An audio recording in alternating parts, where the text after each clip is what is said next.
हाँ भाई। Good evening sir.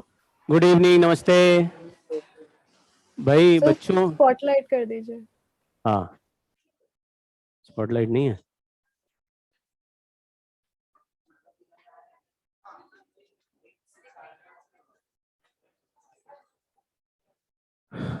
हाँ भाई, अपने पेरेंट्स को परेशान नहीं करो तुम लोग। ऐसे नहीं कह रहा कि तुम लोग ही करते हो, लेकिन तुम लोग में बहुत सारे लोग हैं जो परेशान भी करते हैं। मत करिए, बेचारों की वैसे ही हालत खराब है कि नहीं? तुम लोगों को पढ़ा पढ़ा के, मेहनत कर करके। हाँ, मुझे एक पेरेंट मिले, बोले कि सर बच्चा जो है बड़ा जिद्दी होता जा रहा है, दिन भर फोन में लगा रहता, मोबाइल में। और मोबाइल बोलो कि अरे यार अभी क्या मोबाइल में खेल रहे हो, तो गुर्राता है। गुर्राना समझते हैं? कुत्ते गुर्राते नहीं है? मान लीजिए कोई ऐसा सनकी टाइप का कुत्ता हो, आप उसके तरफ ऐसे धीरे धीरे जाओ तो देख के गुर्राने लगेगा तुम्हें। या कुत्ता खाना खा रहा मान लो, मन पसंद अपनी चीज, और तुम ऐसे बढ़ो तो वो आती ना, आवाज अजीब सी आती कुत्ते के गुर्राने की। वही तुम लोग, मतलब सब लोग नहीं, कुछ बच्चे कर रहे हैं। हाँ, एक तो फोन की दुनिया से बाहर निकलो भाई।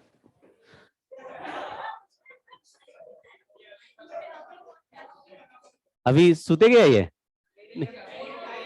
अच्छा, फोन उठा रहा,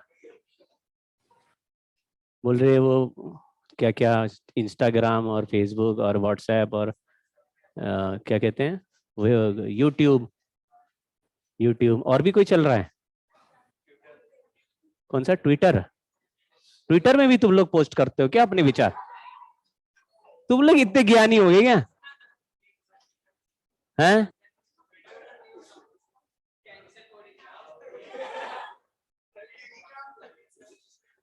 हाँ। सर हाँ जी।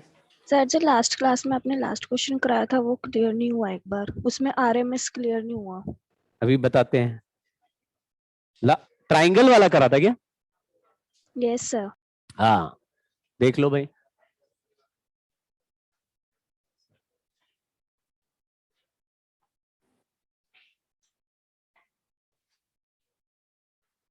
बहुत ब्लेसिंग्स चाहिए होती सेलेक्ट होने के लिए। केवल पढ़ाई से नहीं हो, पढ़ाई तो करनी है, केवल ब्लेसिंग से भी कुछ नहीं होता। पढ़ाई तो मतलब पूरी ताकत लगाएंगे, लेकिन फिर भी बहुत बार आपने देखा होगा कि बच्चे की तैयारी बहुत अच्छी थी, लास्ट मोमेंट में कुछ गड़बड़ हो रहा है। तो गड़बड़ क्यों होगा? यही सब नालायकी करके गड़बड़ होता है कि परेशान कर दिया लोगों को।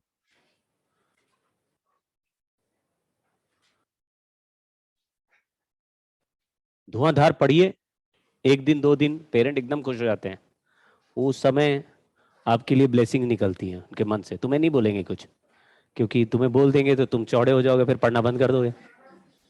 तो तुमको फिर भी डोज देते रहेंगे, तुम कहोगे यार अजीब है, मैं हमने इतनी पढ़ाई की फिर भी इंजेक्शन मार रहे हैं। वो इसलिए हो क्योंकि वो डर रहे हैं कि अभी तुम्हारी तारीफ करेंगे, अभी तुम बैठ जाओगे।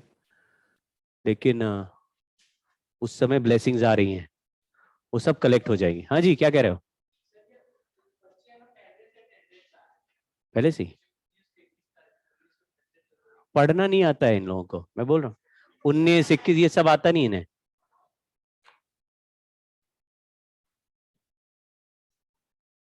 कौन बच्चा है ये, नाम बताओ जरा एक आध का। कौन है बे?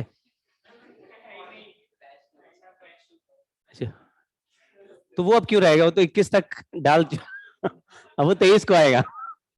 हाँ,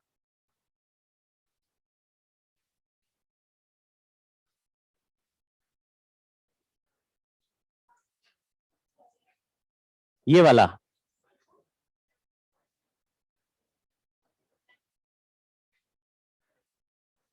देखो, सवाल ये था कि ऐसे बदलते ट्राइंगल का हमें आरएमएस निकालना है।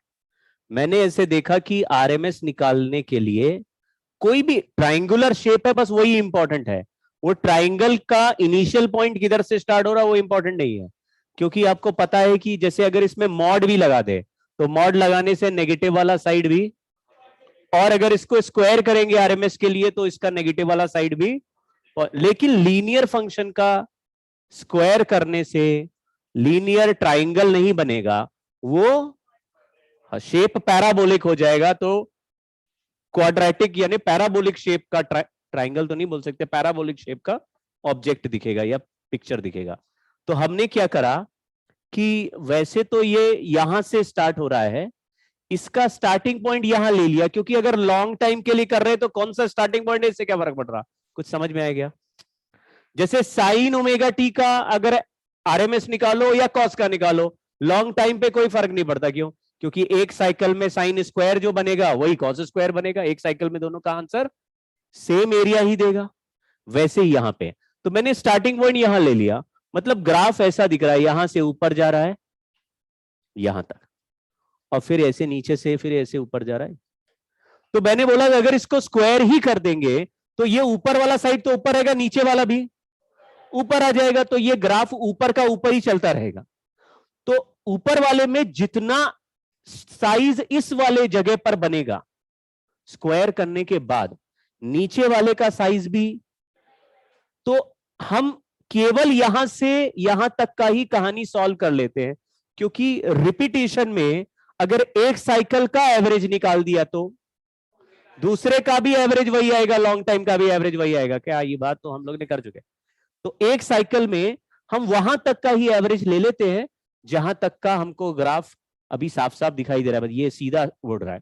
लेकिन ये ओरिजिन से पास करता हुआ ग्राफ है, तो इसका जो इक्वेशन है, जैसे ये y और ये t है, तो y is equal to mt ऐसे हो जाएगा।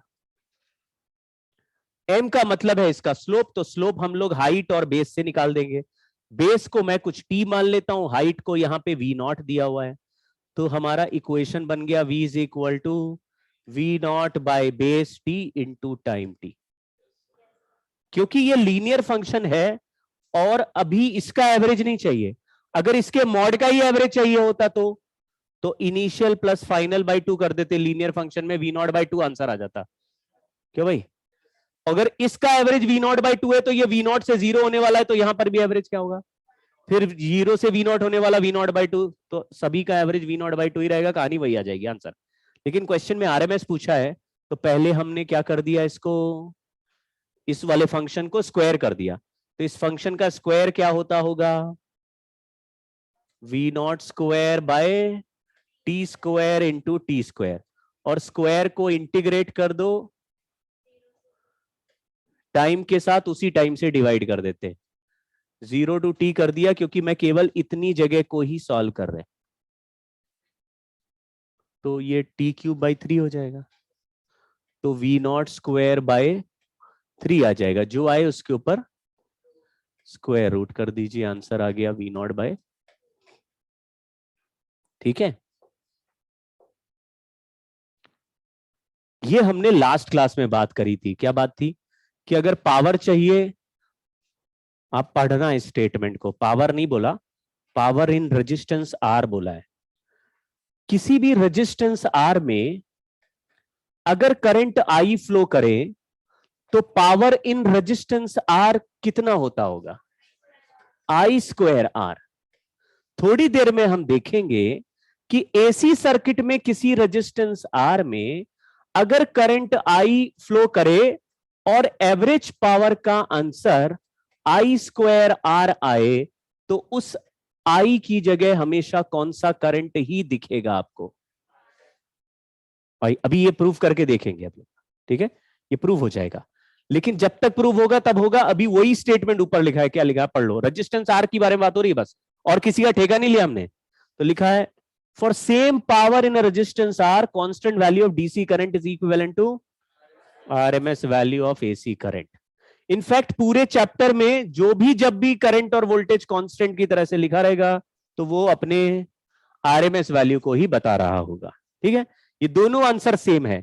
यहां पे एवरेज पावर क्यों लिखा है, क्योंकि ऑल्टरनेटिंग सर्किट में करंट हमेशा बदलता है। गलत बोल दिया क्या? करंट हमेशा बदलेगा तो पावर भी हमेशा ही बदलेगा, यानी कि ऐसा लगेगा बल्ब कभी ज्यादा चमकना चाहिए कभी कम, लेकिन हम नॉर्मली देखते हैं तो बल्ब ज्यादा कम नहीं चमक रहा होता, एक कॉन्स्टेंटली चमक रहा होता है। क्यों? क्योंकि फ्लक्चुएशन इतना जल्दी जल्दी हो रहा है और हम इतनी देर तक देख रहे हैं कि वो पूरे बढ़ते घटते वैल्यू का एक कांस्टेंट वैल्यू हमें दिख रहा है। उसी कांस्टेंट को क्या बोल रहे हैं? पावर का कौन सा वैल्यू निकाल रहे हैं? अब थोड़ा दिमाग लगाना। पावर का फंक्शन या फॉर्मूला अभी अभी मैंने लिखा I²R। एसी में भी यही फॉर्मूला अगर लिखो तो ये एसी का करंट है। एसी का करंट वेरिएबल होता है कि कांस्टेंट होता है? तो ये पावर का आंसर वेरिएबल आएगा कि कांस्टेंट आएगा? अब पावर का कांस्टेंट वैल्यू बनाने के लिए मैंने सोचा इसका एवरेज वैल्यू बनाते, तो इसको एवरेज कर दिया, I²R को एवरेज कर दिया।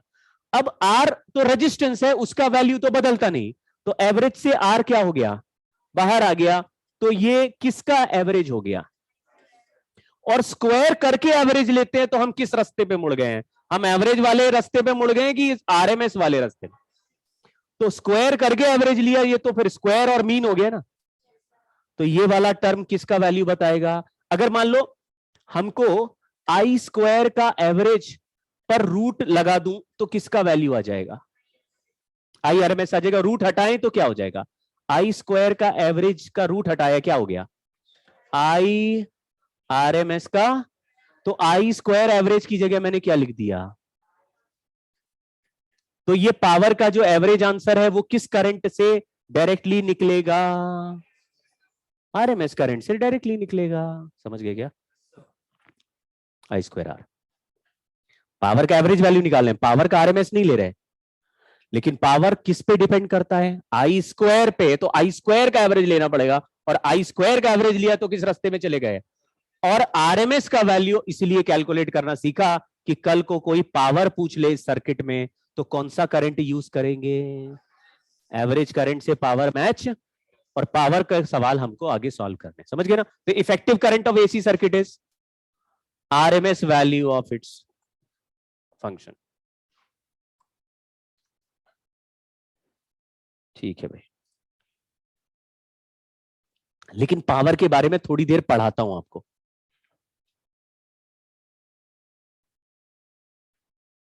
पावर इन एसी सर्किट, इसको केवल जो जितना पढ़ाते जा रहे हैं उसको जितना समझ में आए समझते चलना, क्योंकि कुछ नए फैक्टर इसमें बनेंगे तो हो सकता है थोड़ा धुआं उड़ेगा थोड़ी देर, तो आप लोग सह लेना। देखो, पावर इन एसी सर्किट लिखा है, हम एक ऐसे सोर्स का पावर निकाल रहे हैं जिसको हम एसी सोर्स कहते हैं, यानी बैटरी, एसी वाला। एसी बैटरी में वोल्टेज का फंक्शन लिखा है E0 sin ओमेगा टी, और करंट का फंक्शन लिखा है I0 sin omega T plus 5। अभी ये मत सोचो कि सर ये हमको कैसे पता चलेगा कि E0 sin ओमेगा टी दिया हो। भाई अलग अलग सर्किट में बैटरी का ये जो फंक्शन है अलग अलग होगा। किसी में साइन ओमेगा टी होगा, किसी में साइन ओमेगा टी प्लस 30 होगा, किसी में साइन ओमेगा टी प्लस 45 होगा, किसी में कॉस होगा, किसी में कुछ भी हो सकता है।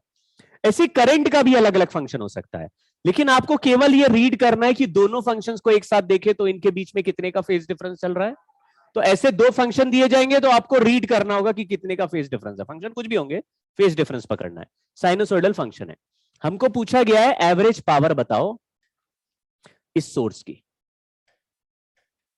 AC source. ठीक है, पुराने जमाने में इंस्टेंटेनियस पावर का फॉर्मूला होता था वोल्टेज इनटू करंट। याद है क्या? अगर 10 वोल्ट की बैटरी से 2 एम्पियर का करंट निकले तो बैटरी की पावर कितनी है? समझ गए?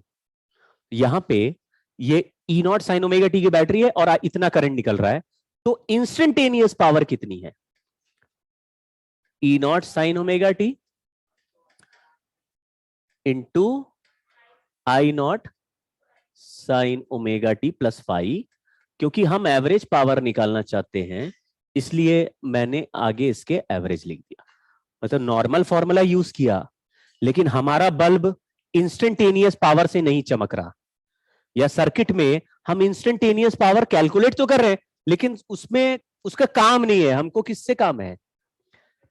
हर मोमेंट में नहीं देख रहे हैं, हम ओवरऑल देख रहे हैं कि भाई सर्किट में कि जैसे आपने देखा हमारा मान लो एसी के ऊपर उसका पावर लिखा है 2000 वॉट, यानी क्या बोल रहा है? 1 सेकेंड में ये 2000 जूल एनर्जी, इलेक्ट्रिकल एनर्जी खर्च करेगा। लेकिन अगर ऑल्टरनेटिंग करंट इसमें जा रहा है तो हर समय करंट कभी इंक्रीज हो रहा होगा, कभी डिक्रीज हो रहा, तो इसमें पावर भी कभी इंक्रीज हो रहा होगा, कभी डिक्रीज हो रहा होगा, इंक्रीज। तो 2000 वॉट क्या है, उसका एवरेज वैल्यू, समझ गए ना। कभी ऊपर नीचे हो रहा होगा, लेकिन ऑन एन एवरेज 1 घंटे तक देखोगे तो एक एक सेकंड में 2000 जूल ऑन एन एवरेज खर्च कर रहा होगा।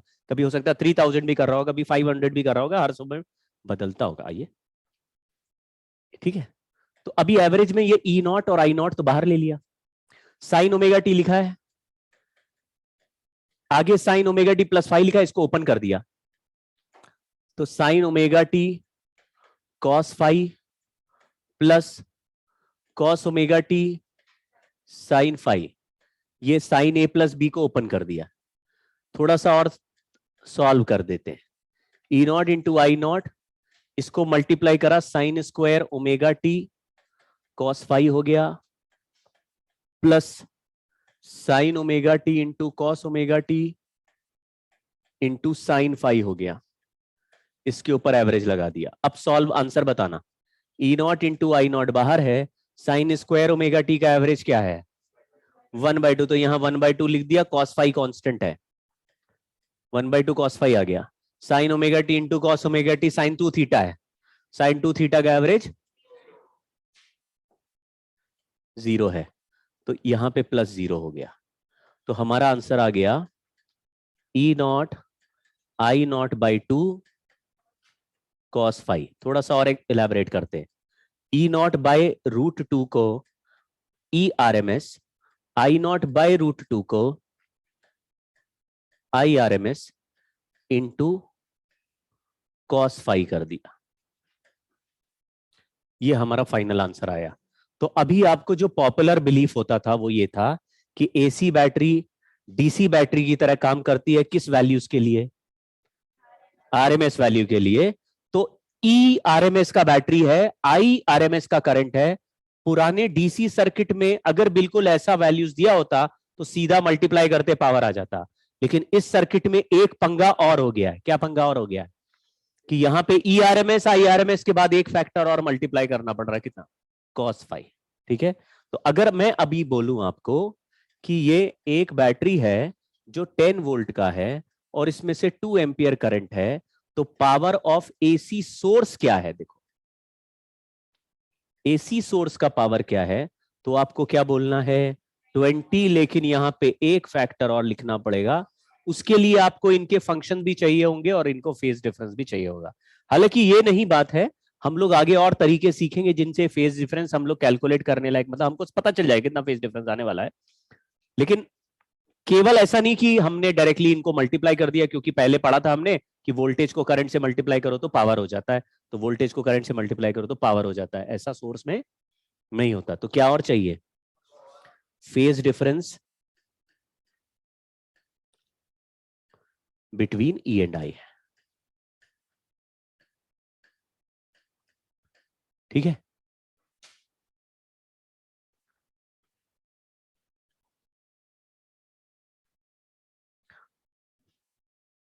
तो इस फॉर्मूले को भी याद कर लेना। कोई बोलता है एक एक बैटरी का पावर निकालना है, तो आप कहो वोल्टेज इंटू करंट कर दो, पावर आ जाएगा। लेकिन अगर बोला एसी वाले बैटरी का पावर निकालना है, तो क्या बोलो भाई ई आरएमएस आई आरएमएस कर दो, लेकिन बाद में cos फाइव भी लिखना पड़ेगा, वहां पे cos फाइव का फैक्टर भी आएगा।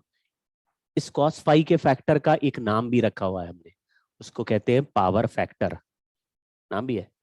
cos फाइव का जो टर्म है उसका नाम है पावर फैक्टर। क्या मीनिंग है वो अभी समझाता हूं।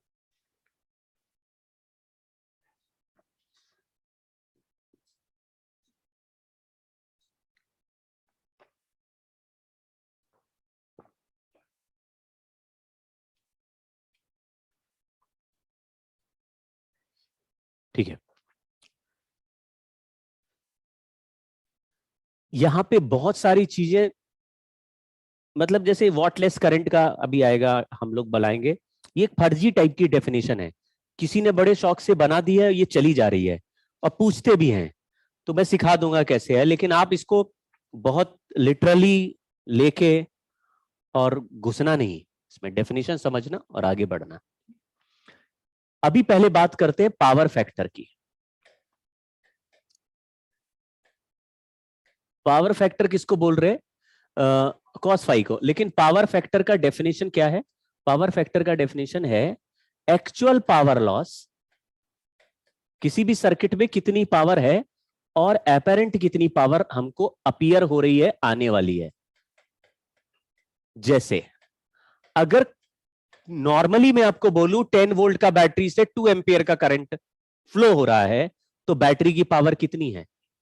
20 है। मतलब ऐसा हमें फील होता है कि 20 पावर होनी चाहिए बैटरी की जो सर्किट में जा रही है। जैसे सर्किट में जितने भी रेजिस्टेंस होंगे उन सबसे मिलके कितनी हीट जनरेट हो रही होगी? 20 वॉट की। कुछ समझे क्या? अब जैसे ये बल्ब चमक रहा, मान लो 10 वॉट का, तो ये बल्ब की चमकने की जो एनर्जी आ रही होगी वो एक सोर्स से आ रही होगी, जो बैटरी है जिससे करंट फ्लो हो रहा है। तो अगर ये 10 वॉट का बल्ब है और एक सेकंड में 10 जूल एनर्जी बना रहा है, तो सोर्स कितनी एनर्जी डिलीवर कर रहा होगा सर्किट में? 10 तो कर ही रहा होगा ना। तुम कहोगे 10 से थोड़ा ज्यादा ही कर रहा होगा सर, रास्ते में भी तो वायर है, उसमें भी तो करंट भेजना। मान लो वो रास्ते वस्ते का करंट सब जीरो, तो बल्ब को चमकाने के लिए बल्ब के बराबर का तो एनर्जी देगा ना। तो नॉर्मली डीसी सर्किट में क्या होता था, अगर मैंने 3 बल्ब लगा दिए, एक बल्ब 20 वॉट एनर्जी निकाल रहा है, दूसरा 30 वॉट निकाल रहा है, तीसरा 10 वॉट निकाल रहा है, तुमने बोला तीनों मिलकर 60 वॉट एनर्जी बना रहे हैं, तो बैटरी का पावर देखोगे तो कितना दिखेगा? 60 वॉट ही दिखेगा। अगर बैटरी 20 वोल्ट की है तो उससे 3 एम्पियर करंट ही निकलता होगा, जिससे तुम मल्टीप्लाई करोगे तो कितना दिखेगा? तुम बोलोगे बैटरी ने सर्किट को कितनी पावर दी? 60 वॉट। बल्ब कितना चमके? 20, 30, 10 सब मिला के कितनी हो गई? समझ में आया क्या? तो पावर निकालोगे बैटरी का, तो बैटरी की एनर्जी से ही तो बल्ब चमक रहे हैं। तो बैटरी जितनी एनर्जी खर्च करेगी उतने ही बल्ब चमकेंगे। ये कनेक्शन समझ में आ रहा है? तो किसी भी सर्किट में टोटल पावर निकालने के 2 रास्ते हो सकते हैं। एक, कहां कहां पावर जा रही है उनकी पावर ऐड कर दो। जैसे एक बल्ब चमका उसकी पावर ले लो, दूसरा चमका उसकी पावर ले लो, तीसरा चमका उसकी, सबको ऐड कर दो। या फिर बैटरी को देखो कौन सा बैटरी से पावर आ रहा है। समझ गया? अगर सवाल में एक ही बैटरी है तो उसका वोल्टेज कितना, उसका करंट कितना है, वोल्टेज इंटू करंट करो तो बैटरी की पावर आगे वही जा रही होगी सर्किट में। समझ गए क्या? अगर टोटल पावर पूछी तो, अगर एक बल्ब की पूछ रहे हैं तो उसी को सॉल्व करना पड़ेगा भाई, दूसरा बल्ब पूछा तो उसी को सॉल्व करना पड़ेगा, बट टोटल पूछा तो 2 पॉइंट हो गए। कौन कौन से? पावर गई कहां वो निकाल लो, लॉस कहां से हो रही है, और सोर्स ने दी है। करेक्ट। यहां पर सोर्स अगर 10 वोल्ट का है, 2 एम्पियर का करंट भेज रहा है, तो मैक्सिमम पावर सर्किट में भेज कितना सकता है? 20 भेज सकता था, लेकिन एक्चुअल पावर उससे कम ही भेज रहा होगा या कम ही लॉस कर रहा होगा। तो यहां पे अगर तुम रेजिस्टेंस देखोगे तो सारे रेजिस्टेंस पूरे चमकने के बाद सारे रेजिस्टेंस का पावर निकालोगे, तुम बोलोगे यार रेजिस्टेंस सारे जो चमक रहे हैं वो तो मिला के 10 हो रही है, और बैटरी कह रहा है 20। असलियत में कितनी खर्च हो रही है? 10। और बैटरी के पास कितनी है? 10 वोल्ट का बैटरी 2 एम्पियर करंट फेंक रहा है, कितनी है? तो बोलोगे असली में जो पावर आ रही है और जो हमें लग रही है अपरेंट पावर, उसमें अलग अंतर आ रहा है। तो असली पावर का फॉर्मूला जो असली में खर्च होती है वो है ERMS इंटू IRMS इंटू कॉस फाई। कॉस फाई के फैक्टर से अलग होती है, जबकि हमको क्या लगता है कि किसी भी बैटरी से करंट निकला तो कितनी पावर बनाएगा? ERMS इंटू IRMS बनाना चाहिए बैटरी को, लेकिन बनाता कितना है? Cos phi. तो पावर फैक्टर का आंसर क्या हो जाएगा? Cos phi. इसको इस तरीके से भी निकाल सकते हैं। एक सर्किट को हम एनालाइज करेंगे तो उसमें देखेंगे, मान लो बैटरी 10 वोल्ट की है, 2 एम्पियर करंट निकला, तो बैटरी ने कितनी पावर डिलीवर करने की ताकत है? 20 तक ताकत इसके पास है, लेकिन एक बल्ब 5 वॉट का चमक रहा है, दूसरा बल्ब 5 वॉट का चमक रहा है, बस 2 ही है। तो तुमने बोला यार सर्किट में तो 10 ही वॉट आ रही है, बैटरी के पास कितनी है? 20। तो असलियत में कितनी खर्च हुई, हमको कितनी अपीयर हो रही है? रेशियो ले लो, पावर फैक्टर कितना हो गया? तो जितना अवेलेबल होता है उसका थोड़ा कम। मैक्सिमम से मैक्सिमम कितनी पावर सर्किट में डिलीवर होगी? 20 होगी। मतलब जितनी है कॉस फाई का वैल्यू मैक्सिमम क्या हो सकता है, लेकिन हमेशा उससे कम ही होगा। ठीक है? तो अजीब सी बात है ये, क्यों है इसको अभी डील करेंगे।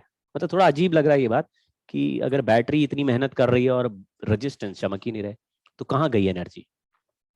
ठीक है? तो बैटरी दिख रहा है 10 वोल्ट का बैटरी 2 एम्पियर करंट भेज रहा है, ऐसा लग रहा है हमें कि वो पावर डिलीवर कर रहा है 20, लेकिन बैटरी भी असलियत में कितनी पावर ही दे रहा होगा? वो 10 ही दे रहा होगा। तो आपको एक्स्ट्रा वाला फैक्टर किससे बन रहा होगा? ERMS इंटू IRMS, बाकी चीज किससे कॉम्पनसेट हो जाएगी? तो बोलोगे यार इसमें कॉस फाई का फैक्टर आ रहा है ऐसा। क्यों आ रहा है, कैसे होगा वो भी देखना। ये एक नकली डेफिनेशन बना दी है, लेकिन बनी हुई है, हमको समझनी है। इसमें ना फेजर या वेक्टर की तरह से ट्रीट कर रहे हैं इन क्वांटिटीज को। आपको फेजर कुछ याद आ रहा है तो बताना। ये हमारा वोल्टेज का फैक्टर वैल्यू है ERMS, और इसका फेज वाला जो टर्म था वो था ओमेगा टी। करंट का जो वैल्यू है वो है IRMS, और उसका फेज डिफरेंस ERMS के साथ हमने क्या बनाया था। तो करंट के दो कंपोनेंट कर दिए, एक कंपोनेंट हो गया IRMS cos फाई, और दूसरा हो गया IRMS sin फाई। तो बताओ पावर के फॉर्मूले में कौन सा कंपोनेंट यूज हो रहा है, यानी cos फाई वाला कंपोनेंट पावर दे रहा है, समझ गए ना, पावर डिलीवरिंग वाला है ये। और जो दूसरा कंपोनेंट है IRMS cos phi, sorry sin phi, उसमें कोई पावर, नो पावर कंपोनेंट। तो इसी नो पावर कंपोनेंट को हमने कौन सा करंट बोलना स्टार्ट कर दिया, वॉटलेस करंट। क्या आंसर लिख देंगे, IRMS sin फाई। इसमें फाई क्या है, किसके बीच का, जो सोर्स है उसका वोल्टेज और उसके करंट के फंक्शन में जो फेज डिफरेंस है वो उसी सोर्स का cos फाई बनाएंगे तो पावर फैक्टर बन जाएगा, और IRMS sin फाई लिखेंगे तो this component of current is known as wattless current. मतलब पावर नहीं दे रहा, ये कंपोनेंट से पावर नहीं बन रही, ठीक है। लेकिन इसको ऐसे कोई दिमाग में इसमें घुसने की जरूरत नहीं है, धीरे धीरे आएगा आपको। आज थोड़ा मैथमेटिक्स चलेगी, उसकी पिक्चर धीरे धीरे क्लियर हो जाएगी, फिर आपको सारे पजल के पीसेस जैसे आते हैं ना वैसे धीरे धीरे आएंगे। पावर फैक्टर का फॉर्मूला याद हो गया, cos फाई, और वॉटलेस करंट हो गया। आंसर बताओ।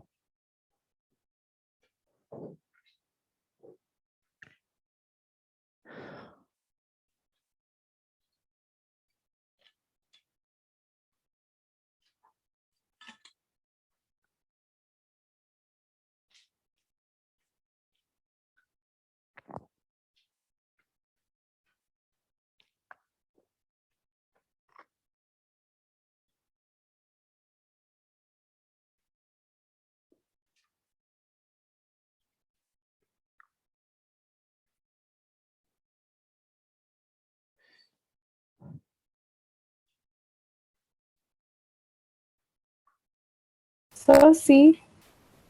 बिल्कुल सही जवाब।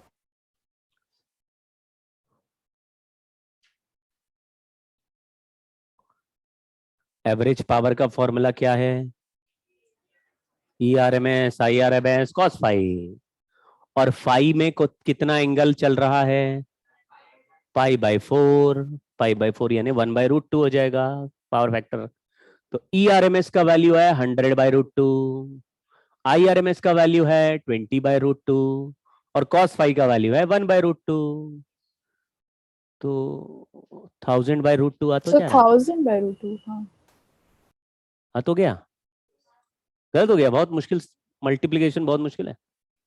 100 से 20 मल्टीप्लाई,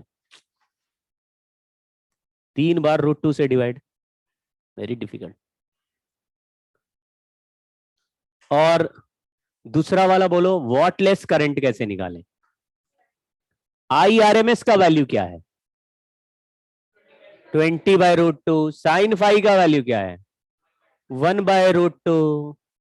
तो 20/√2 इंटू 1/√2 करोगे तो क्या आएगा, 10 आ गया। देखो पहले वाले से ही आंसर पता चल गया था, लेकिन दूसरा भी आ गया। मुश्किल है क्या, बोलो, सीधा फॉर्मूला ही है? अभी लॉजिकल सर्किट भी बनेंगे, मतलब अच्छा मजेदार केस भी आएंगे। लेकिन इस चैप्टर में अगर आप देखो ये चैप्टर बहुत ही इजी चैप्टर है। इसमें क्या 2-3 फॉर्मूले ही आगे बनेंगे, कुछ भी नहीं हो रहा तो वही फॉर्मूला लगाना, हर सवाल में सॉल्व हो जाएगा, हर सवाल सॉल्व हो जाएगा। अभी 1-2 फॉर्मूले आएंगे, लेकिन जैसे मैं क्या हूं, जबरदस्ती तुमको दो चार मेथड बता बता के सॉल्व कराऊंगा, लेकिन फॉर्मूले भी अगर लगा दोगे तो इतना बेकार चैप्टर है। अब सर्किट सॉल्विंग कर रहे हैं, थोड़ी देर तक पेशेंस, क्योंकि सर्किट सॉल्विंग में अचानक अलग अलग टाइप के सर्किट बनेंगे तो दिमाग में बहुत सारी बातें घुसेंगी। देखना ध्यान से, एक रेजिस्टेंस पे एक बैटरी लगाया, सवाल यही लिखा है only register with AC source का फंक्शन हमने मान लिया ई नॉट साइन ओमेगा टी, कुछ ना कुछ तो होगा ही, हमने ये मान लिया, और रेजिस्टेंस का वैल्यू आ रहा है कुछ भी और नहीं है सर्किट में, ठीक है। तो क्या इसके वोल्टेज का कोई फॉर्मूला है? हम अच्छा पहले तो समझ लो हमारा पॉइंट ऑफ व्यू क्या है, हम क्या करना चाहते हैं। जब भी कोई सर्किट होता है तो हम current as a function of time बनाना चाहते हैं, करेक्ट। तो अभी भी यही करेंगे, पहला कोशिश क्या करेंगे, करंट का फंक्शन बन जाए, फिर हम ये चेक करने की कोशिश करेंगे कि करंट के फंक्शन और वोल्टेज के फंक्शन में फेज डिफरेंस कितना है। उससे मेरे को कॉस फाई का फैक्टर बनाने में इजी हो जाएगा, उससे मुझे पावर वावर का सवाल पूछेगा तो वो आसानी से सॉल्व हो जाएगा। थोड़ा थोड़ा आइडिया लग रहा है क्या बोलना। तो हम लोग पहला क्या पता लगाने की कोशिश करेंगे, करंट, और फिर उसका फेज डिफरेंस कैलकुलेट करने की कोशिश करेंगे। करंट निकालेंगे, फेज डिफरेंस निकालेंगे, फिर ग्राफ राफ भी बना सकते हैं। देखो ध्यान से, अगर इसमें करंट आई में मान लू तो आई करंट इसमें रेजिस्टेंस हो जाता है, इसका वोल्टेज क्या होता है, लेकिन इसका वोल्टेज तो इससे बन रहा है, तो V is equal to I R सुना है। V की जगह कौन सा वोल्टेज लिख देंगे, क्योंकि यहाँ पे बैटरी की जगह क्या लगा हुआ, बैटरी लगा तो बैटरी लेते हैं, यहाँ पे बैटरी की जगह कौन है, E naught sine omega T equal to I R, तो आई का वैल्यू क्या आया, E naught by R sine omega T. दो बातें पता चल गई, ये जो आगे टर्म लिखा रहता है ये आई नॉट होता था, इसको पीक वैल्यू कहते हैं। तो पीक वैल्यू, वोल्टेज के पीक वैल्यू को रेजिस्टेंस से डिवाइड करो तो करंट का पीक वैल्यू कितना, तो सिंपल है। तो आरएमएस वैल्यू को रेजिस्टेंस से डिवाइड करोगे तो करंट का आरएमएस वैल्यू, तो अगर आई आरएमएस निकालना है तो ई आरएमएस भैया। दूसरा, इसमें फंक्शन साइन ओमेगा टी है और वोल्टेज का भी फंक्शन साइन ओमेगा टी है, यानी कि कितने का फेज डिफरेंस है। हाँ, तो यहां पे स्टेटमेंट लिख देते हैं, no phase difference between voltage across resistance and current through resistance। voltage across resistance and current through resistance। आप दूसरा मुद्दा समझना, कुछ लोग बहक जाते हैं, माम समझना, इसको इस बैटरी से कोई मतलब नहीं है। ये बैटरी का वोल्टेज किसको मिला हुआ है, रेजिस्टेंस को डायरेक्टली मिला हुआ है। तो हमने बोला कि अगर मुझे रेजिस्टेंस का वोल्टेज पता चल जाए तो इस रेजिस्टेंस के करंट और रेजिस्टेंस के वोल्टेज के फंक्शन में कोई फेज डिफरेंस नहीं मिलेगा। आराम से समझना मैं क्या बोल रहा हूं। मान लीजिए यहां पे एक रेजिस्टेंस है जिसका वैल्यू 3 ओम है, इसमें करंट फ्लो कर रहा है 2 साइन ओमेगा टी का।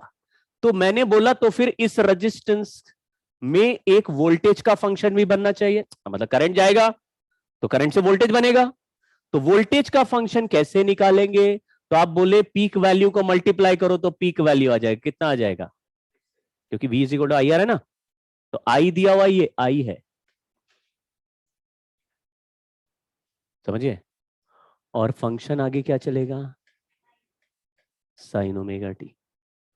फंक्शन में कुछ भी चेंज क्यों नहीं किया, क्योंकि करंट और वोल्टेज के बीच में कोई फेज डिफरेंस, किस केस में, जहां रेजिस्टेंस लगा है वहां पे कोई फेज डिफरेंस, तो किसका वोल्टेज, रेजिस्टेंस का पोटेंशियल डिफरेंस और रेजिस्टेंस के करंट में कोई फेज डिफरेंस।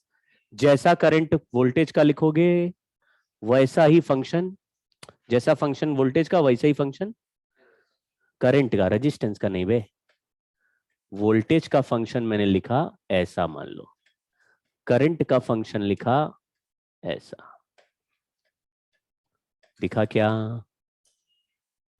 इसका मतलब यह है कि सर्किट में जैसे जैसे बैटरी का वोल्टेज बढ़ता जाएगा सर्किट में करंट भी, जैसे जैसे वोल्टेज घटता जाएगा करंट भी, फिर जैसे जैसे वोल्टेज नेगेटिव में बढ़ता जाएगा तो करंट नेगेटिव में बढ़ता जाएगा फिर घटता जाएगा तो घटता जाएगा। तो जैसा करंट वोल्टेज फ्लक्चुएट करेगा वह, समझ गए क्या? तो एक एक ग्राफ देके पूछा जाए करंट का ग्राफ कैसा दिखेगा तो क्या करोगे? सेम रिप्लिकेट कर दो, बिल्कुल सेम पिक्चर। किसमें? देयर इज सर्किट में रेजिस्टेंस है केवल। अब हमारा चलो ये सवाल कर लेते हैं।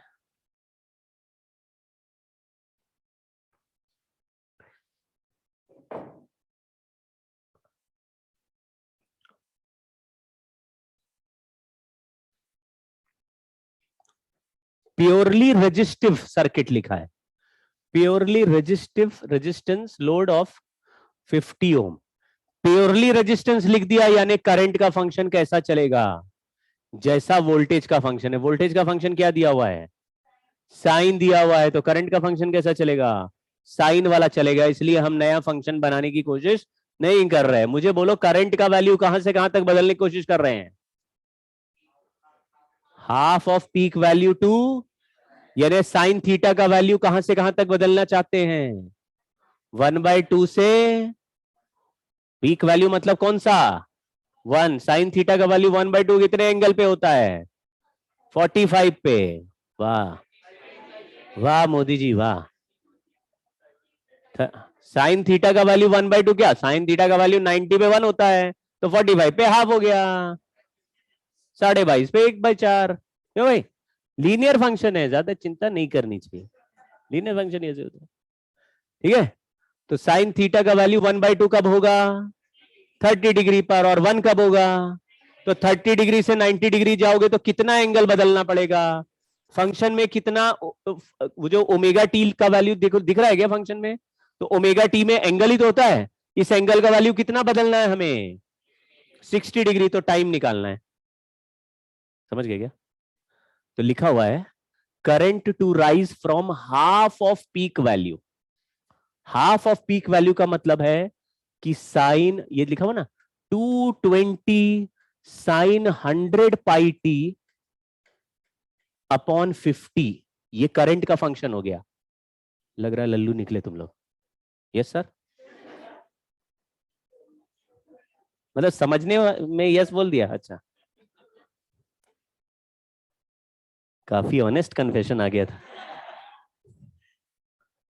ठीक है, तो 220 वोल्टेज का फंक्शन दिया हमने, रेजिस्टेंस से डिवाइड कर दिया, क्या बन गया? इसमें कुछ चेंज क्यों नहीं कर रहे? यही सिखा रहा हूं मैं भाई, समझ रहे ना? आपको प्योरली रेजिस्टिव लिख दिया तो आपको चमक गया कि ये तो साइन का साइन ही रहेगा, जैसा दिया वैसा रहेगा। अगर बदल जाएगा तो आंसर भी बदलेगा। ठीक है, चलिए कोशिश करते हैं। तो ये बोल रहा है ये पीक वैल्यू है। बोल रहा है पहला एक टाइम ऐसा आया कि पीक वैल्यू का आधा करंट था, आधा। T1 टाइम पे पीक वैल्यू का हाफ था, और T2 टाइम पे पीक वैल्यू हो जाएगा।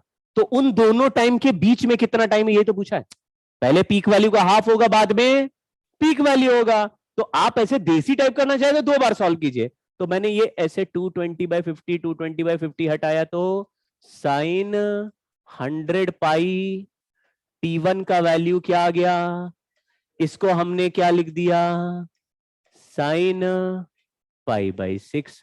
तो T1 का आंसर आया π/6 अपॉन 100 पाई। समझे क्या? नहीं समझे लग रहा। अच्छा, फिर बाद में बोल रहा पीक वैल्यू पहुंचा दो। तो पीक वैल्यू कितनी है? ये जो आगे लिखी है यही तो पीक वैल्यू है। तो पीक वैल्यू को इक्वल कर देंगे, टाइम का वैल्यू T2 कर देंगे।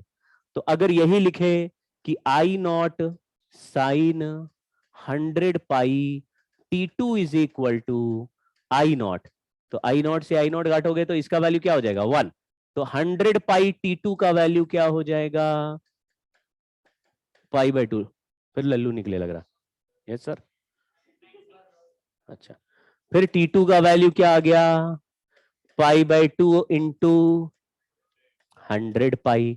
अब क्वेश्चन क्या पूछा है कि T1 पे यहां थे, T2 पे यहां, तो T1 से T2 के बीच में कितना टाइम लगा? क्या करोगे? सिंपल सवाल तो है। तो T2 माइनस T1 करोगे तो ये तो 100 बाई तो कॉमन ही रहेगा ना दोनों में। π/2 में से π/6 का माइनस करोगे तो π/3 आएगा। तो वही तो मैं बोल रहा हूं, डायरेक्ट π/3 के लिए टाइम निकाल देते तो हमारा आंसर आ जाएगा। यहां पे ही देख लेते, ये कितने का एंगल चेंज हो रहा है? तो 100 पाई टी यानी ओमेगा टी का जो एंगल है वो डायरेक्टली किसके बराबर कर सकते थे? 60 डिग्री के बराबर, क्योंकि 30 डिग्री से 90 डिग्री पहुंचना है तो ये एंगल कितना चेंज होना है? तो 60 डिग्री के करस्पॉन्डिंग कितना टाइम लगना, वही तो पूछा गया है। समझ गए? तो टी का वैल्यू आ गया π/3 इंटू 100 पाई। आंसर मिली सेकेंड में है, इसलिए मैं 1000 से मल्टीप्लाई करके मिली सेकेंड लिख देता हूं।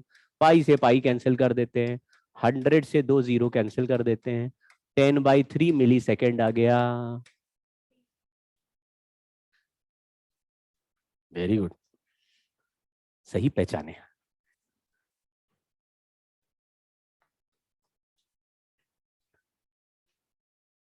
T2 - T1 करोगे तो यही आएगा, करके देगा क्या? मतलब 30 का अलग निकालो टाइम, 90 का अलग निकालो टाइम, फिर दो टाइम को माइनस करो, या डायरेक्ट 60 का टाइम निकाल लो ना, वो भी तो उसी से चेंज हो रहा है।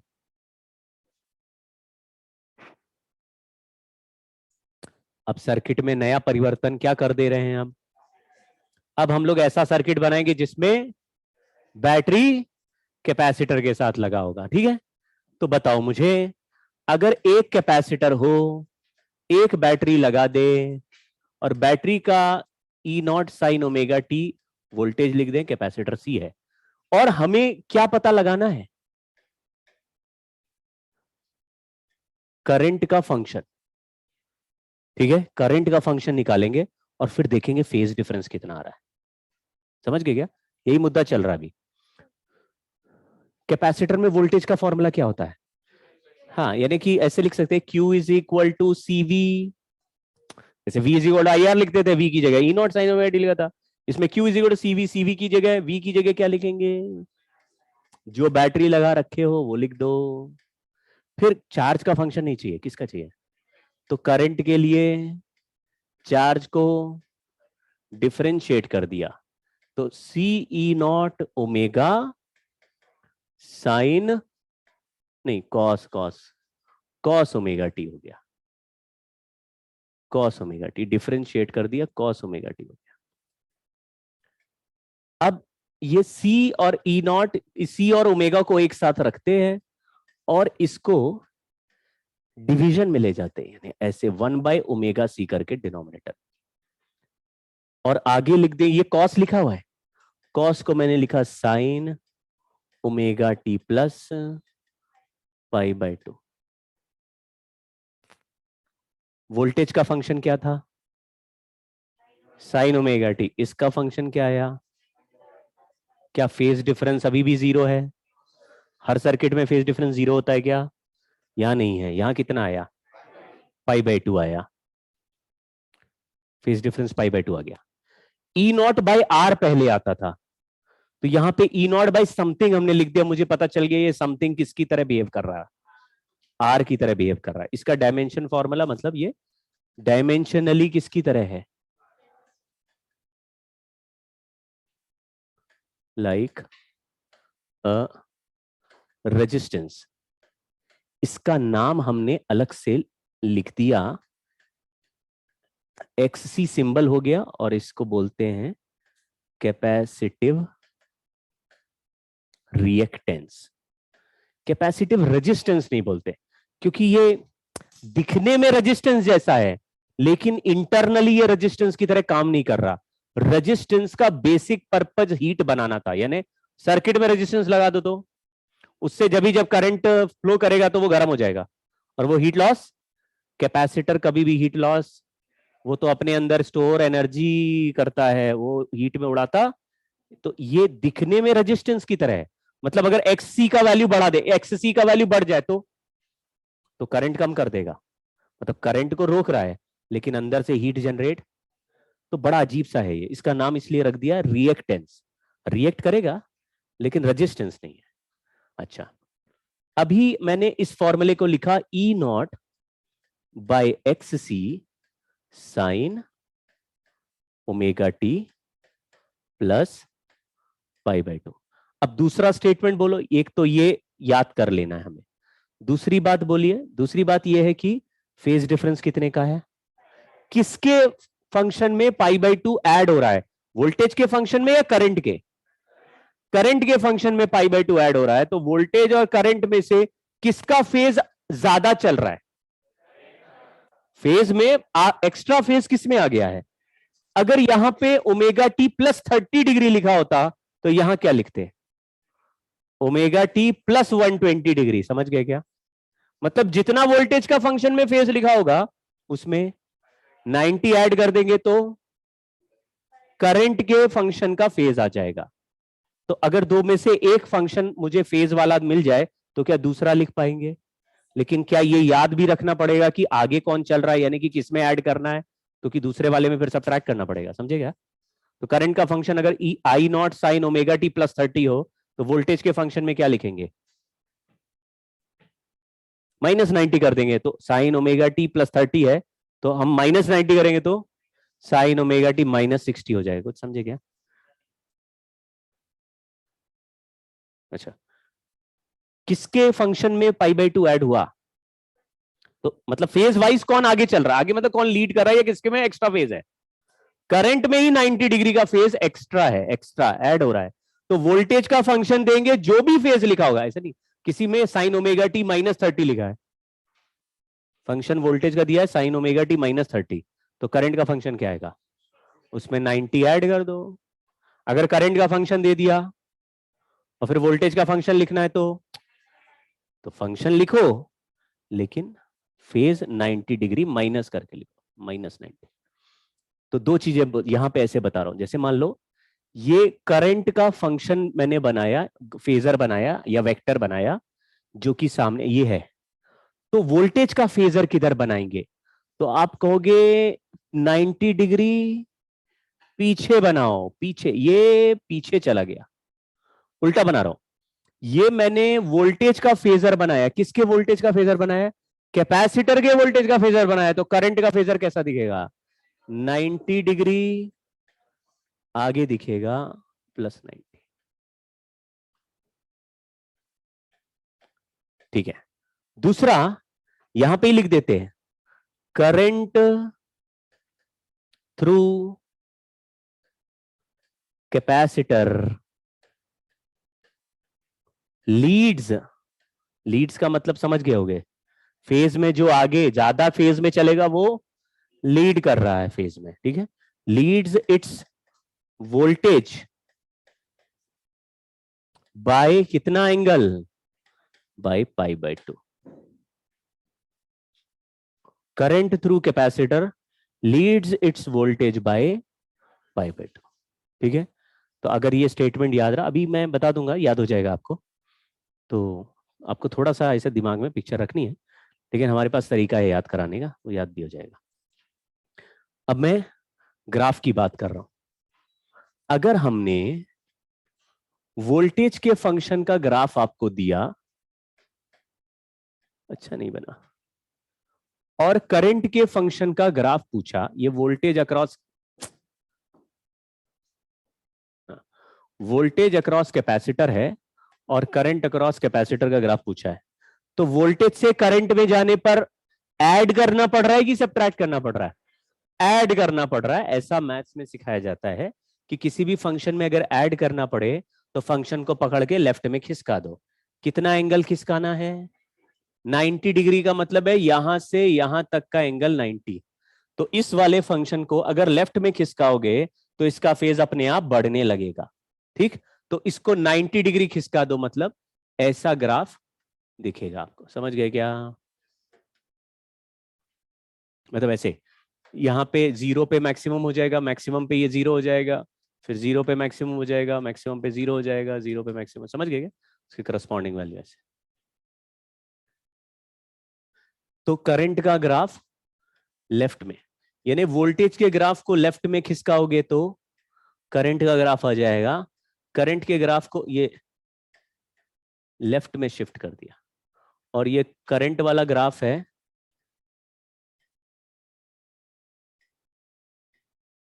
करंट शिफ्ट्स टुवर्ड्स राइट, तो हमको कौन सा ग्राफ मिलेगा? वोल्टेज का ग्राफ मिलेगा।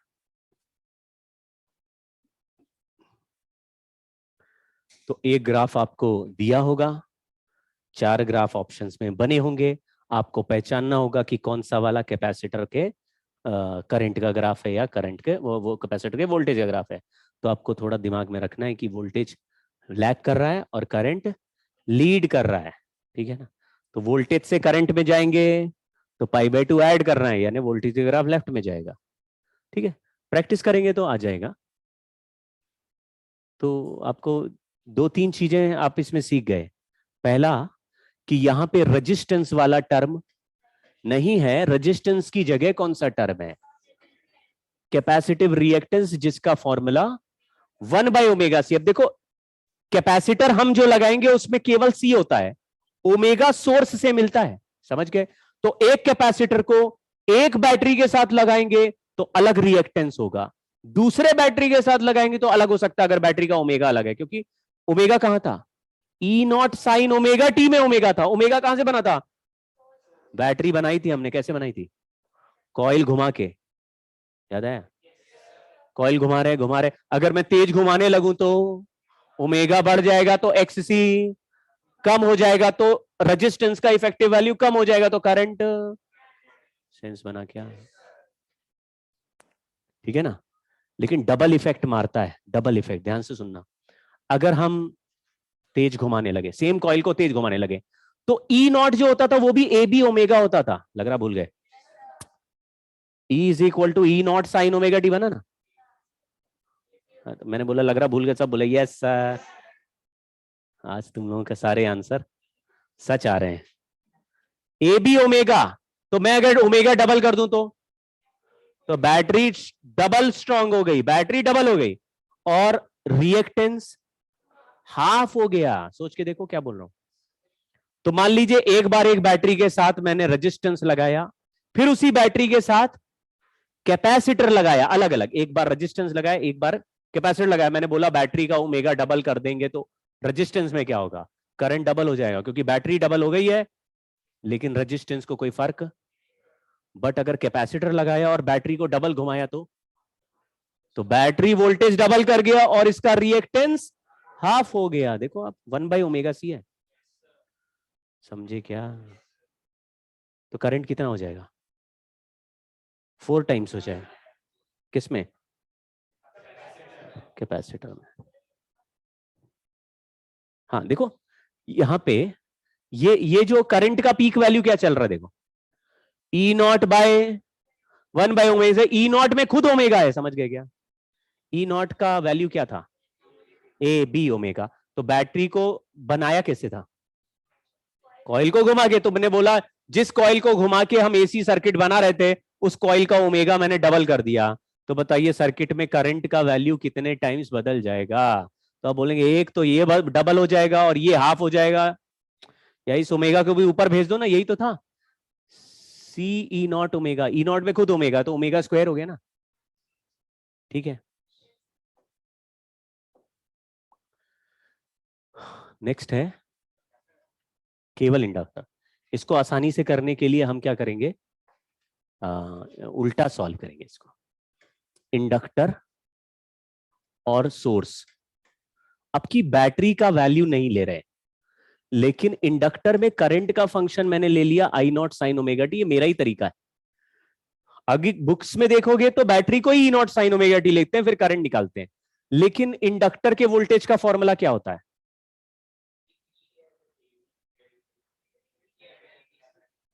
इंडक्टर के वोल्टेज का फॉर्मूला है, हाँ माइनस लगा दो, नहीं तो LdI/dt लिख दो।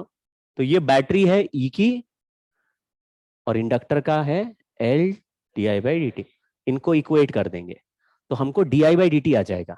अब dI/dt से I कैसे निकालेंगे,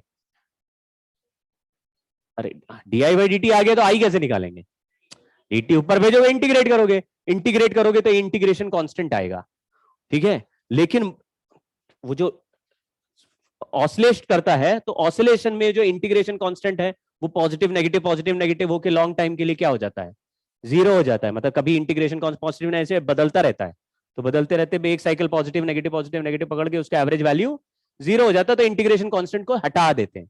लेकिन हम उल्टा सॉल्व कर रहे हैं, हमने बैटरी को क्या लिखा, E लिखा, और करंट को क्या लिख दिया, अब लिखा E इज इक्वल टू, पहले E का वैल्यू हम देते थे और करंट का फंक्शन निकालते थे, अब मैं उल्टा सॉल्व कर रहा हूं। करंट का फंक्शन मैंने दे दिया, अब मैं क्या पूछ रहा हूं, बैटरी का फंक्शन बताओ। समझ में आया क्या, कुछ सेंस बना? करंट का फंक्शन दे दिया और किसका फंक्शन पूछ रहा हूं, बैटरी का फंक्शन बताओ। पहले क्या था, बैटरी का फंक्शन है, करंट का फंक्शन पूछते थे, तो उससे भी रिलेशन तो आ ही जाएगा। तो डी बाई डी टी करना और करंट का फंक्शन दिया I naught sine omega T, इसमें रख दो। तो E is equal to L, differentiate करो करंट को, I naught omega cos omega T, omega L को एक साथ ले आते हैं, L into omega into I naught into cos, cos को लिखा sine omega T plus pi by, cos से साइन जाने के लिए ही प्लस करते हैं, ये E लिख दिया। E में ये जो आगे वाला टर्म होता है इसको क्या बोलते होंगे, E नॉट। तो E नॉट का वैल्यू क्या आया, I naught into L omega, उसको ओमेगा एल लिख दिया। लेकिन V is equal to I R के फॉर्मूले से देखो, या आई नॉट का वैल्यू बनाओ तो क्या ऐसा लिखा E not by omega L. अभी लिखा था कि E नॉट के नीचे E नॉट बाय आर आता था तो रेजिस्टेंस होता था, E नॉट बाय XC आता था वो रिएक्टेंस होता था। यहां क्या आ गया है, इंडक्टर से बना हुआ रेजिस्टेंस आ गया है, इसको लिख देंगे सिंबल में और इसका नाम इंडक्टिव रिएक्टेंस। नाम तो इजी है, एक्सेल का फॉर्मूला भी मुश्किल नहीं, लेकिन पहले जैसा भी नहीं।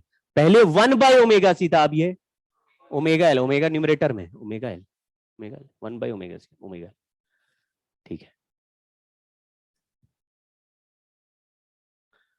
तो इंडक्टर भी एक रेजिस्टेंस होता है क्या, एसी सर्किट में होता है, आप समझ रहे हो।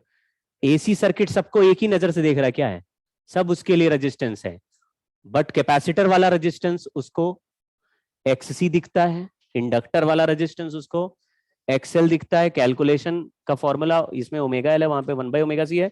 अगर मैं कहूं एक्ससी का वैल्यू बढ़ा दिया सर्किट में तो करंट कम हो जाएगा, एक्सएल का वैल्यू बढ़ गया सर्किट में तो करंट कम हो जाएगा, क्योंकि वो बैटरी की तरह देख रहा है।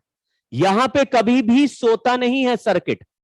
फिर से सुनो, जब कैपेसिटर की बात करते थे तो डीसी बैटरी लगाने से कैपेसिटर थोड़ी देर तक तो करंट बुलाता था, चार्ज होता जाता था।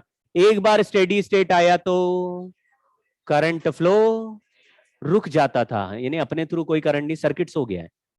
इंडक्टर में शुरुआत में बड़ा जोश में रहता है इंडक्टर, और करंट को अपोज करता, थोड़ी देर के बाद करंट कांस्टेंट हो जाता है, इंडक्टर सो जाता, बोलता ठीक है जो करंट भेजना भेजो, हमें मतलब जाओ ठीक है। तो इंडक्टर सो जाता है, यानी थोड़ी देर तक करंट एक्टिव रहेगा, सर्किट एक्टिव रहेगा, उसके बाद सर्किट एक स्टेडी स्टेट पहुंच जाएगा, उसके बाद कभी चेंज। इसमें हमेशा सर्किट जागता है, क्यों, क्योंकि बैटरी हमेशा बदल रही है, उससे कैपेसिटर हमेशा अलग अलग बैटरी के साथ डील कर रहा है। तो कभी बैटरी बढ़ रही है, कभी घट रही है, तो कैपेसिटर का चार्ज कभी वापस आ रहा है, कभी जा रहा है, कभी जा रहा है, कभी जा रहा है। तो कभी भी स्टेडी स्टेट अचीव नहीं होता, हमेशा करंट चल रहा है। तो एसी में ऐसा लगेगा कि कैपेसिटर कभी स्टेडी स्टेट में नहीं गया, तो सिंपल रेजिस्टेंस जैसा फील देगा। जैसे सर्किट में बैटरी और रेजिस्टेंस लगा दे तो बैटरी में करंट फ्लो होता रहता है, बैटरी से फ्लो होता है, रेजिस्टेंस हमेशा चमकता रहता है। वैसे यहां पे सब कुछ रेजिस्टेंस की तरह है, बट इनका नाम रिएक्टेंस इसलिए रखा है क्योंकि ये हीट लॉस नहीं करते हैं। इनमें फेज डिफरेंस भी कितना आ रहा है, अगर इस सर्किट में वोल्टेज और करंट के बीच में फेज डिफरेंस फाई है, तो पावर फैक्टर इस सर्किट में कितना चल रहा है, कॉस फाई। कितना हो गया,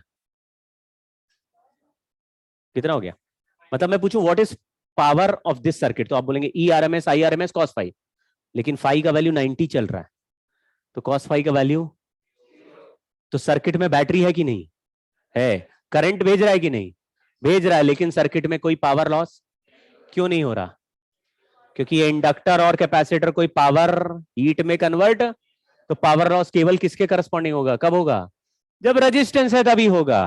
समझ रहे हैं, ठीक है, एक्सेल हो गया। तो एक स्टेटमेंट लिख रहा हूं, आप मुझे बताना, इसमें लिखा voltage across inductor leads its current by pi by 2। कोई समझा क्या, कौन आगे है इसमें, वोल्टेज फेज में 90 डिग्री करंट से आगे है। मैं यहां पे इंडक्टर के करंट का फेजर बनाता हूं, तो वोल्टेज का फेजर किधर बनाना पड़ेगा? वोल्टेज आगे चल रहा, आगे मतलब ऊपर बना दो, वही पॉजिटिव, ये पॉजिटिव 90 हो गया। यहां पे VL बना, उल्टा बोलता हूं, ये मैंने VL बना दिया। करंट लैग कर रहा है तो करंट का फेजर नीचे। ठीक है, आगे चल के फेजर पे बात होगी। ये हो गया। फिर ग्राफ देख लेते हैं। अगर हमें वोल्टेज अक्रॉस इंडक्टर का ग्राफ दिया हुआ है और करंट अक्रॉस इंडक्टर का ग्राफ पूछा है, तो इस ग्राफ को आगे धक्का देंगे तो करंट पीछे चल रहा है 90 डिग्री, वोल्टेज आगे चल रहा है, तो जो ग्राफ हमें बनाना है वो पीछे चलने वाला ग्राफ बनाना है, तो पुश करेंगे आगे। हाँ, तो फेज डिक्रीज करना है ऐसे, समझिए क्या? देखो ऐसे था, आगे पुश किया, ये वाला ग्राफ। ठीक है, ज्यादा घुसना नहीं है सर्किट में। कुछ लोग ऐसे बोलते हैं, सर शुरुआत में आपने ग्राफ बना, वोल्टेज जीरो है, वोल्टेज जीरो मतलब बैटरी जीरो है, 0 वोल्ट का बैटरी और करंट बोल रहे हैं देखो मैक्सिमम है। हाँ, तो ये डेरिवेटिव से बन रहा है, करंट साइन का फंक्शन है तो वोल्टेज कॉस का फंक्शन है, तो एक जीरो होगा तो दूसरा अपने आप बनेगा, लेकिन डिफरेंस मतलब डेरिवेटिव से बनता है, वोल्टेज डेरिवेटिव को बैलेंस कर रहा है। एक साइन का फंक्शन कॉस का फंक्शन है, कोई जीरो होगा दूसरा मैक्सिमम होगा, ये हमेशा ही होगा। आपको उसको इतना लिटरल नहीं लेना है कि सर हमने तो पढ़ा था कि बैटरी होती है तो रेजिस्टेंस में करंट जाता है, ये रेजिस्टेंस थोड़ी ना। ठीक है ना, तो आपको वो नहीं सोचना बैटरी जीरो है करंट क्यों है। बैटरी जीरो है क्योंकि करंट मैक्सिमम है, di/dt तभी जीरो होगा। थोड़ा सोच के देखो क्या बोला मैंने। सर हाँ जी, सर अगर हम इसमें ओमेगा को चेंज करते हैं तो आई नॉट पे तो कोई डिफरेंस नहीं आता है ना? इसमें नहीं आएगा। अगर सर्किट में सोर्स का ओमेगा बदल दिया, यानी सोर्स का ओमेगा डबल कर दें, तो ए बी ओमेगा ऊपर चल रहा है, नीचे एक्सएल की जगह ओमेगा एल चल रहा है, तो ओमेगा से ओमेगा, तो फिर सर्किट में करंट जितना ई नॉट बढ़ेगा उतना ओमेगा एल बढ़ेगा, तो एक जैसा दीजिएगा। ठीक है,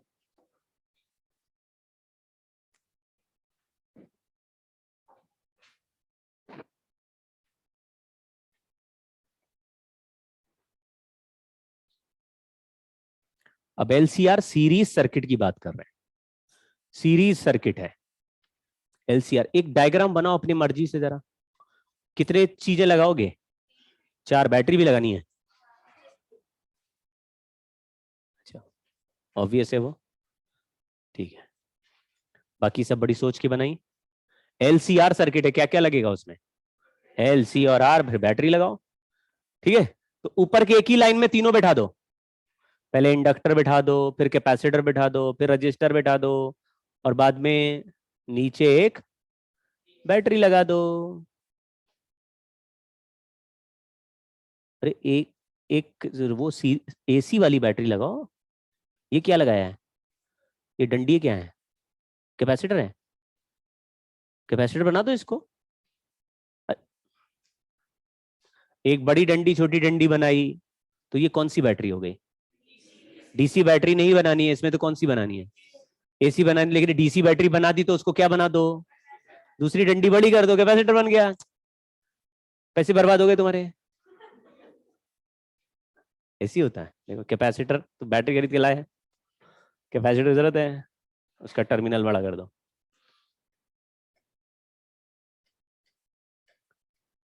अब मैंने कोई भी सीक्वेंस बना दिया, यहां पे ये सोर्स हो गया। ठीक है, मैं कोशिश करूंगा इसको लॉजिकली समझाने की कि इसमें जो आंसर आ रहे हैं वो क्यों आ रहे हैं। ठीक है, कोशिश करूंगा कि समझा पाऊं कि क्यों आ रहे हैं।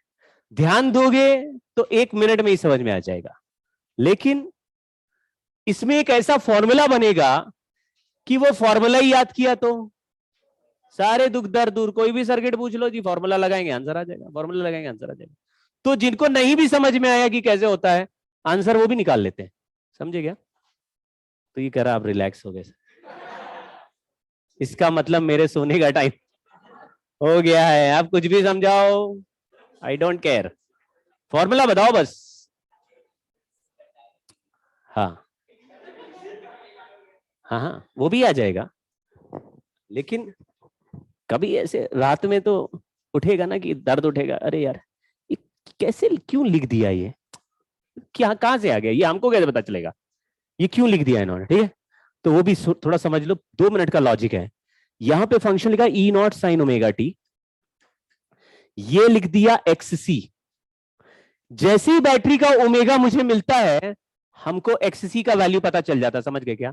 यानी बैटरी का ओमेगा नहीं दोगे तो हमारा कैपेसिटर शांत बैठा रहेगा, मतलब उदास बैठा रहेगा, उसको उसका कितना रेजिस्टेंस बनने वाला उसको मालूम नहीं पड़ेगा, हालांकि उसको रिएक्टेंस कहते हैं। लेकिन थोड़ी देर तक मैं रेजिस्टेंस रेजिस्टेंस बोलूंगा, जिससे आपको फील आ जाए कि ये बिहेव किसकी तरह करेगा। एक रेजिस्टेंस ये किसकी तरह बिहेव करेगा, ये भी वैसे ही एक रेजिस्टेंस की तरह बिहेव करेगा।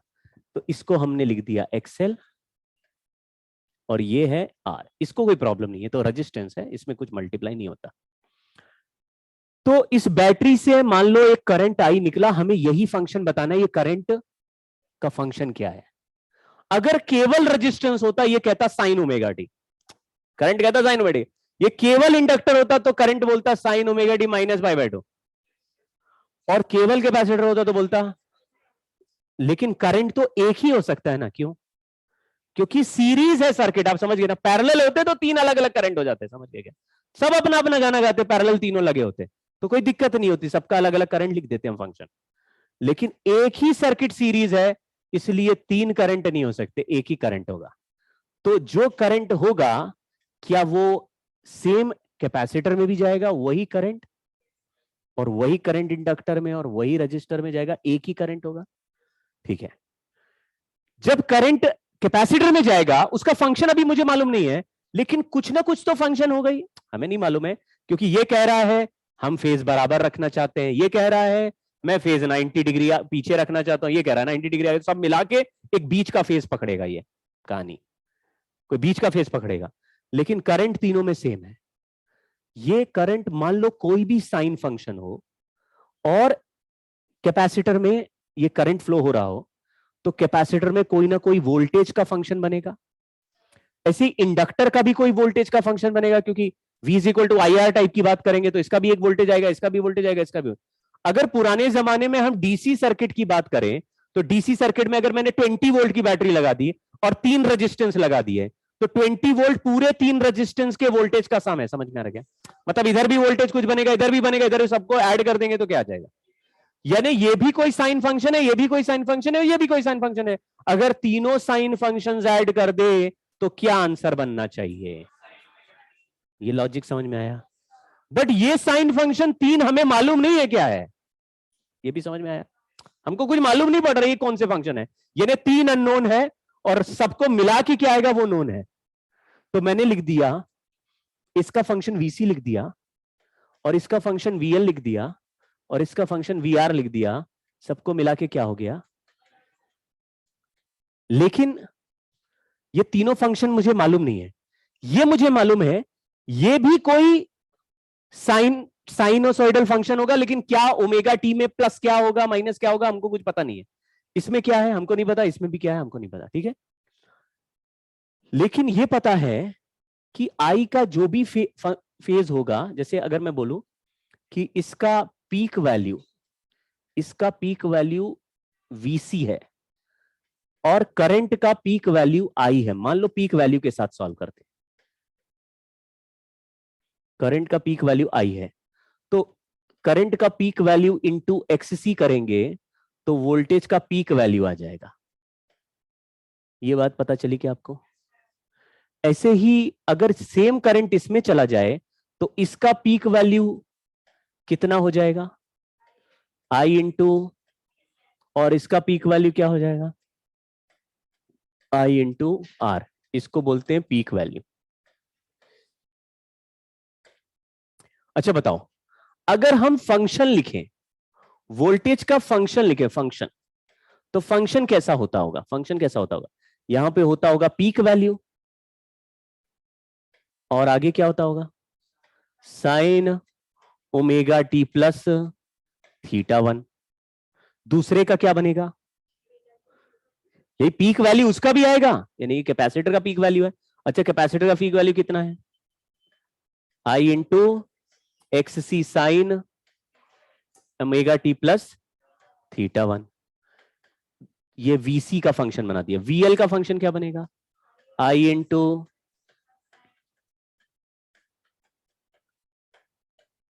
आप देखना भी, ये तीन फंक्शन हमको नहीं मालूम है और उन तीनों को ऐड करके क्या फंक्शन आने वाला है वो मालूम है, उसी से हम ये तीनों फंक्शन खींच देंगे। समझ रहे? तीन अननोन और एक इक्वेशन है, लेकिन हमारी चालाकी से तीनों फंक्शन धड़ धड़ धड़ बाहर आएंगे। ये देखिए वी आर लिखा, क्या लिखा? I into R sine omega T plus theta 3। ये फंक्शन बिल्कुल अननोन है, ये फेज वाइज, केवल इनके पीक वैल्यूज हमको पता है। अगर पीक वैल्यू ऑफ करंट को हमने क्या मान रखा है? आई। करंट के पीक वैल्यू क्या मान रखा है? ठीक है। अब मुझे बताओ इन तीनों में क्या सेम है? करंट सेम है। करंट सेम है तो अलग अलग बताना। जब कैपेसिटर में करंट फ्लो करता है तो कैपेसिटर के वोल्टेज और कैपेसिटर के करंट में सेम फेज होता है या अलग अलग फेज होते हैं? अलग अलग। कितने का फेज डिफरेंस होता है? 90 डिग्री के फेज में कौन आगे चलता है? करंट आगे चलता है, वोल्टेज पीछे चलता है। इसके बारे में भी मेरे पास एक ट्रिक है। वो ट्रिक ये है, यहां लिख देते हैं आप। एक शब्द है सिविल, इस शब्द को याद कर लीजिए। कैपेसिटर में पूछे तो कौन लीड कर रहा है, और इंडक्टर में पूछे तो कौन लीड कर रहा है। देखो इंडक्टर साइड में कौन पहले आया? Voltage is leading the current in inductor. और कैपेसिटर में क्या बोलना है? इन capacitor current is leading it's voltage. समझ गए क्या? तो ऐसे काम चला लिया, ट्रिक जैसी बन गई। मतलब वो तो तब जब कंफ्यूज हो रहे हैं, कंफ्यूज नहीं हो रहे तो ऐसे याद रखो। तो अभी जो फोटो बना रहा हूं उससे याद रहेगा। अब मुझे बताना, बातें नहीं, इधर देखो। अगर मैं एक फेजर बना दूं करंट का, ठीक है, तो करंट के फेजर से कैपेसिटर के वोल्टेज का फेजर 90 डिग्री पीछे चलता है, तो वीसी वाला वेक्टर किधर बनाएंगे? ये वीसी वेक्टर नीचे बन गया। करंट के फेजर से इंडक्टर के वोल्टेज का फेजर 90 डिग्री आगे चलता है, 90 डिग्री आगे बना दिया। और रेजिस्टेंस में करंट और वोल्टेज का फेजर सेम फेज पे चलता है, यहां पे वी आर बोल दिया। ये तीनों के पीक वैल्यूज है।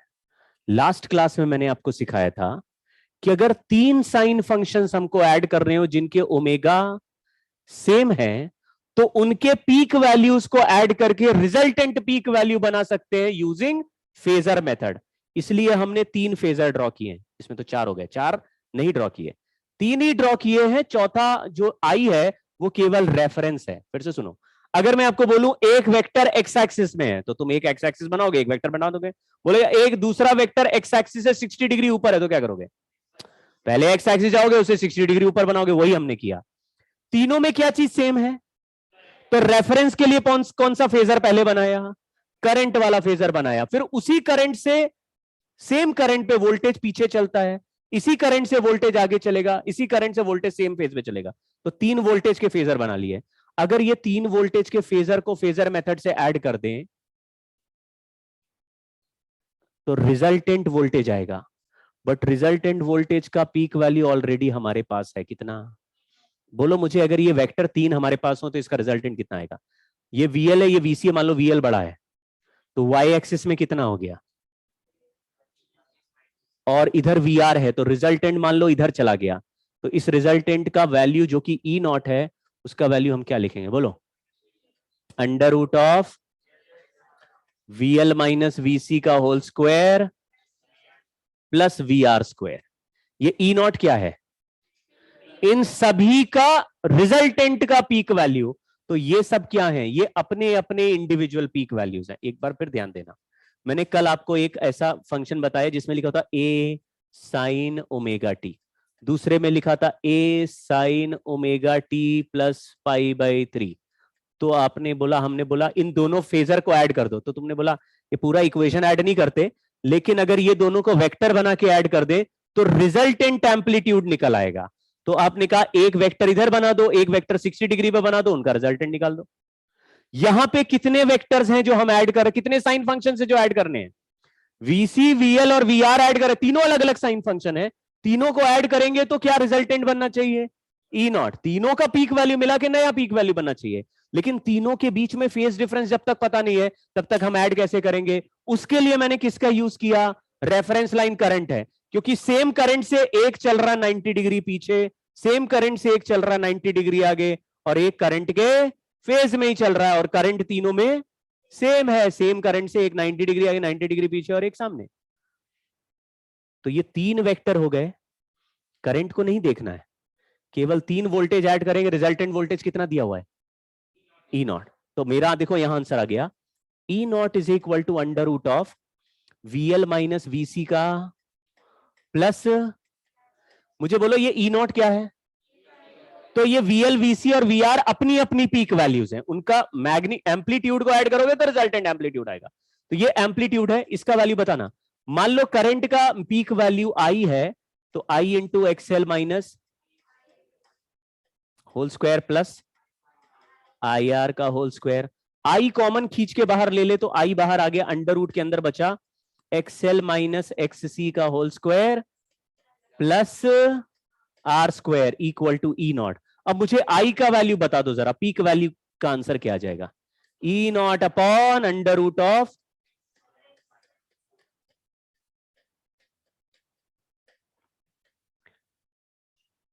एक्सएल क्या है, एक्सएल क्या है, रिएक्टेंस है, एक्सी क्या है, कैपेसिटिव रिएक्टेंस है, आर क्या है, ये कोई पीक वैल्यू नहीं है, ये तो अपनी अपनी वैल्यूज हैं, समझ गए क्या। एक्सएल इंडक्टर का रेजिस्टेंस जैसा टर्म है, एक्सी कैपेसिटर के रेजिस्टेंस इक्विवेलेंट टर्म है, और आर तो रेजिस्टेंस है ही। ये जो ई बाय समथिंग आ गया, ये समथिंग भी डायमेंशनली किसकी तरह ही है, रेजिस्टेंस की तरह है, लेकिन इस रेजिस्टेंस में रिएक्टेंस और रेजिस्टेंस सब मिक्स्ड हैं। ऐसे कलेक्टिव रेजिस्टेंस का नया नाम रख दिया इंपीडेंस। पढ़ाया गया। तो impedance in series circuit symbol है जेड, बोलो क्या आंसर आया, एक्सएल माइनस एक्स सी होल स्क्वायर प्लस, अगर ये फॉर्मूला ही याद कर लिया तो सर्किट में तीन वोल्टेज ऐड करने की जरूरत नहीं है। आपको जैसे ही सर्किट दिया जाएगा एक्सएल एक्सी और आर का वैल्यू तुमको ऑलरेडी पता चल जाएगा। अगर वो पता चल गया तो इंपीडेंस आ गया। इंपीडेंस का मतलब क्या, टोटल रेजिस्टेंस जैसा टर्म आ गया, तो वोल्टेज का फंक्शन दिया है, जैसे ही रेजिस्टेंस से डिवाइड करोगे तो करंट आ जाएगा, समझ गए, इंपीडेंस आ गया।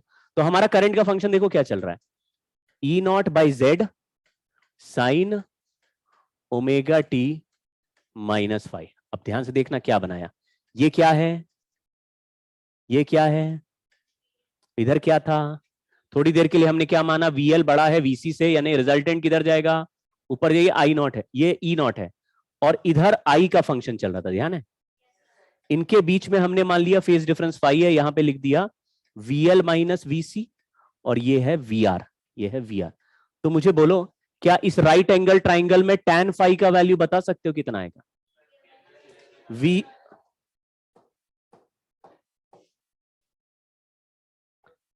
V L minus VC by I common ले लो, तो XL minus X C by, तो tan फाई का वैल्यू लिखा XL minus X C by R. अब इस फोटो को ध्यान से देखो तो आपको आइडिया लग जाएगा, ई रिजल्टेंट वोल्टेज का फेजर ऊपर चल रहा है और रिजल्टेंट करंट का फेजर नीचे चल रहा है। इसका फंक्शन बना हुआ था साइन ओमेगा टी, तो इसका फंक्शन क्या होगा,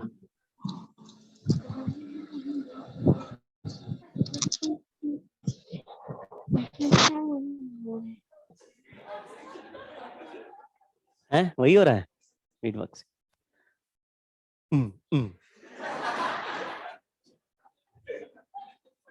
बंद हो गया, ठीक। पूरा गाना समझ नहीं आया था, लेकिन आया था क्या, एक बार और।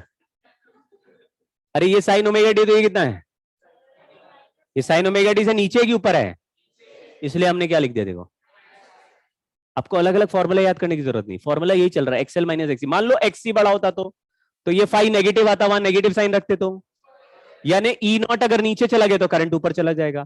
थोड़ा दिमाग भी लगाना। जैसे आप इस फोटो में देखो, इंडक्टर वोल्टेज को ऊपर खींचता है और कैपेसिटर वोल्टेज को नीचे खींचता है। अगर कैपेसिटर स्ट्रॉन्गर वैल्यू बना रहा है, मतलब कैपेसिटर का एक्ससी ज्यादा है, तो वोल्टेज को नीचे खींचेगा, यानी करंट का फेज आगे चलेगा वोल्टेज से। समझ गए? और इंडक्टर का इंडक्टर बोल रहा है कि हम वोल्टेज को आगे बढ़ाएंगे, एक्सएल बढ़ा आ रहा है एक्सी से, तो इंडक्टर जीत जाएगा। इंडक्टर जीत जाएगा तो वोल्टेज को आगे खींचेगा, तो करंट का फेजर वोल्टेज से माइनस में चलेगा, -5। और फाई का वैल्यू हम किससे निकाल देंगे? ठीक है, सेम फेजर। ओए टाइम हो गया, तभी तुम लोग हिलने लगे। अरे रुक जाओ, कहां? अरे टाइम हो गया, यही मैंने बोला। अभी कहां क्लास है? तुम एक से एक कार्टून होते जा रहे हो तुम लोग।